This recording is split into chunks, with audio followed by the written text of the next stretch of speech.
साबित कीजिए ओवैसी जी अपनी देशभक्ति, नहीं बोलूंगा, साबित कीजिए अपनी देशभक्ति। तो मैं कभी भी अपनी वफादारी को किसी के सामने साबित नहीं करूंगा। बाहर में जाए, जो करना है कर लो मुझे आप। मैं भारत का था, भारत का रहूंगा। मुझे किसी की सर्टिफिकेट की जरूरत नहीं है। ये कब तक देंगे? क्या आप दुकान खोल के बैठे हैं?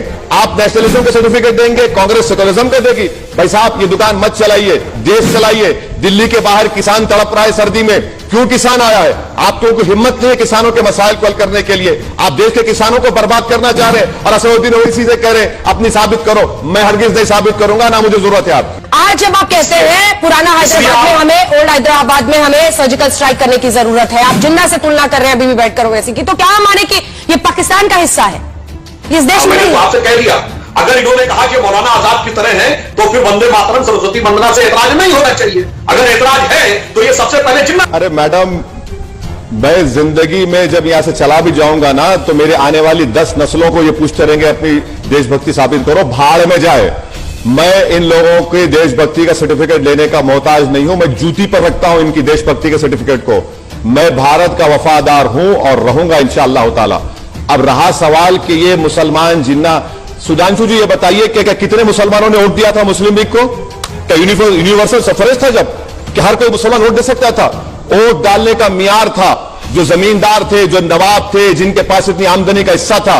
सुधांशु जी, उन्हीं लोगों ने वोट दिया और वो पाकिस्तान चले गए। ये आप क्यों नहीं बताते बार बार?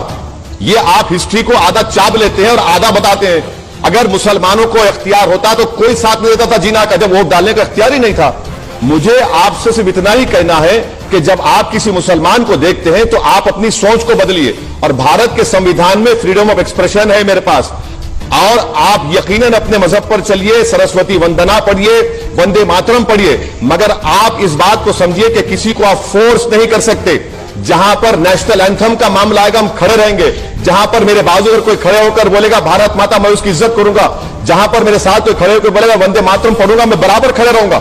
मगर अगर आप ये बोलेंगे कि नेशनल एंथम से हटके हम आपके गले पे रख देंगे, आप गरिए क्यों करेंगे? फ्रीडम ऑफ एक्सप्रेशन नहीं है भारत में, खत्म हो गया क्या? क्या मोदी की हुकूमत आई तो क्या किम जोंग की हुकूमत आ गई? क्या संविधान खत्म हो गया? सुधांशु जी, तारीख को पढ़ लीजिए और तारीख को पढ़ के कहिए वो जिन्ना थे वो भाग गए पाकिस्तान को। हमको भारत से हमेशा मतलब था। और याद रखिए, जितने भारत में कब्रिस्तान है, कभी जाइए उन कब्रिस्तानों में, वो हमारी वफादारी की निशानी है। हमारे बुजुर्ग आज भी सीना तान कर वहां पर सो रहे हैं। सुधांशु जी, देखिए इन्होंने कहा तो मैं कब मना कर रहा हूं? मैं इनसे पूछूं, अच्छा भारत की सेना का एक बहुत वरिष्ठ अधिकारी थे जिन्होंने एक कसम खाई थी महाराणा प्रताप की तरह कि जब तक पाकिस्तान से फला वाली जमीन वापस नहीं ले लूंगा तब तक जमीन पर सोऊंगा, पलंग पे नहीं सोऊंगा। पूछे, नाम बता सकते हैं? और कौन सी लड़ाई के लिए पूछा था? नहीं पता होगा।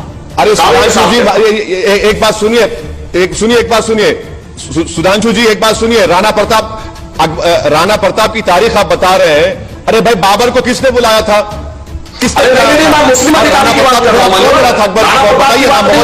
कमांडर कौन था? अरे आप हिस्ट्री को नहीं जानते सर, आप अरे आप हिस्ट्री को जानते नहीं है ना, आप हिस्ट्री को आधा छाप कर बोलते हैं। अब मैं बता देता हूं। अरे मेरे आप राणा प्रताप की बात करते हैं, आप औरंगजेब की बात करते हैं। आप ये बता दीजिए कि राणा प्रताप के खिलाफ जंग लड़ने कौन गया था? औरंगजेब की फौज में कौन था? अरे भाई, था जो शिवाजी क्या भारत के सुनिए अरे अपने टर्म पे बोल रहे बेहतर रहेगा। सुधांशु जी, आप मेंबर ऑफ पार्लियामेंट है। नेक्स्ट आप आइंदा जब पार्लियामेंट की लाइब्रेरी को जाएंगे, जो पहली संविधान की किताब लिखी गई उसको उठाकर देख लीजिए। उसमें अकबर की तस्वीर है, अकबर बादशाह की तस्वीर है, उसमें झांसी की रानी की तस्वीर है, टीपू सुल्तान की तस्वीर है। क्या कहेंगे उसको आप? उसमें तो भगवान राम की भी तस्वीर है। आपसे कह रहा हूं कि भारत की खूबसूरती है। ओवैसी जी, इन सबसे पहले भगवान राम की तस्वीर है। बिल्कुल है, सही।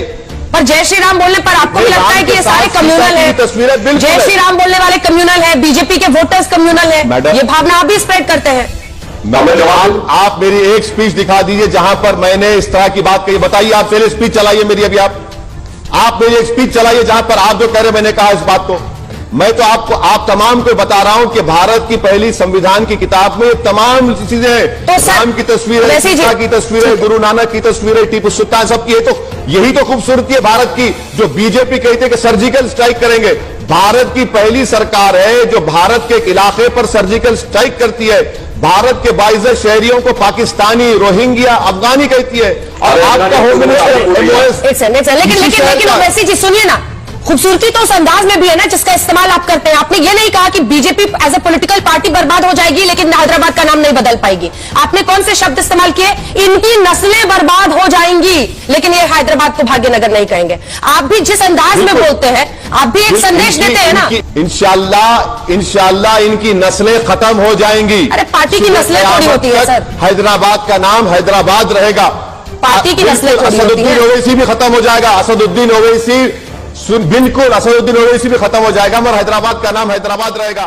अच्छा ये बताइए, योगी आदित्यनाथ